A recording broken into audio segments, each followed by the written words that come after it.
আজ ২২ নম্বর ওয়ার্ডের প্রাক্তন পৌরপিতা দিব্যেন্দু মুখার্জির তত্ত্বাবধানে ৭৯তম পাক স্বাধীনতার পূর্বে এক বর্ণাঢ্য অনুষ্ঠান হয়ে গেল চ্যাটার্জিপাড়া বাসস্ট্যান্ডে। এই অনুষ্ঠানের শুরুতেই অতিথিদের বরণ পর্ব শেষ করে বেশ কিছু কৃতী ছাত্রছাত্রীদের সম্বর্ধনা জ্ঞাপন করা হয়। এরপর প্রখ্যাত শিল্পী দ্বারা এক মনোজ্ঞ কণ্ঠসঙ্গীতের আয়োজন হয় এবং মধ্যরাতে জাতীয় পতাকা উত্তোলনের মাধ্যমে ৭৯তম স্বাধীনতা দিবস পালন করা হয়। আজকের অনুষ্ঠানে বিশিষ্ট অতিথিদের মধ্যে উপস্থিত ছিলেন রাজ্যের মন্ত্রী অরূপ রায়, মন্ত্রী শোভনদেব চট্টোপাধ্যায়, প্রদীপ মাঝি, বাবলু সান্তালিয়া, সন্তোষী সান্তালিয়া, বোতেন দাস, মৃত্যুঞ্জয় ঘোষ, স্বপন মণ্ডল সহ বিশিষ্ট ব্যক্তিবর্গ। ঘন্টু গোপাল মণ্ডলের রিপোর্ট, জিএম নিউজ, হাওড়া। প্রিয় বাবলুদা বাবলু সান্তালি, তাকে আমরা বরণ করে নিলাম। আমরা একদম আমাদের নিজের মতো করে আমরা বরণ করে নিলাম।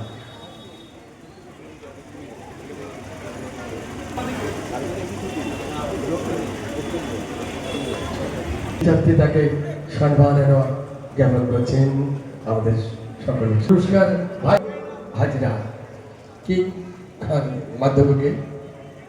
এবার দেখে নেব মোহনা হাজরা। মোহনা এবং সমাজের ব্যক্তিদের সাথে আমার এই পরিচয় হচ্ছে, খুব ভালো লাগছে। আপনার হাত থেকে প্রাইজ দিতে পেরে আমি খুবই আপ্লুত। ধন্যবাদ সবাইকে।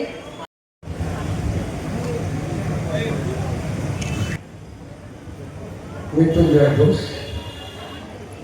তাকে মঞ্চে আহ্বান জানাচ্ছি আসার জন্য। ৭৯তম স্বাধীনতা দিবসে হাওড়া এসে কেমন লাগছে? ৭৯তম স্বাধীনতা দিবসটা কালকে, আজকে প্রাক স্বাধীনতা দিবস। হ্যাঁ, স্বাধীনতা দিবস মানে তো আনন্দের দিন, আনন্দের দিন। সেই আনন্দ করব আমরা সকলেই, কিন্তু মনটা খুলে আনন্দ করতে কোথাও যেন একটু বাধা পাচ্ছি, যে পরিপূর্ণ স্বাধীনতা এখনো পাইনি আমরা। ইকোনমিক স্বাধীনতা, সোশ্যাল স্বাধীনতা, রিলিজিয়াস স্বাধীনতা, সব রকমের স্বাধীনতা চাই। একটা স্বাধীনতাই স্বাধীনতা নয়। তো আমরা অনেক কিছু থেকে এখনও বঞ্চিত আছি। স্বাধীনতা মানে শুধু একটা ক্ষমতার থেকে চলে যাওয়া নয় ব্রিটিশদের। ভারতের মানুষ স্বাধীন মানে তারা সব দিক থেকে স্বাধীন। দাদা, আমরা কি তাহলে দেশ ছেড়ে চলে যাব? কেন চলে যাব? কোথায় যাব? আমাদের তো বলছে বাংলা ভাষা। কেন যাব? নয়, বাংলা ভাষা বলেই কিছু। ওটা বলছে বাঙালি কখনো মাথা নিচু করতে শেখেনি।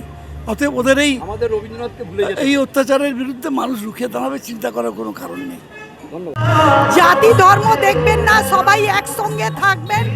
আর ইন্ডিপেন্ডেন্স ডে ভালো করে সেলিব্রেশন করবেন, আর সবাই সবার পাশে দাঁড়াবেন।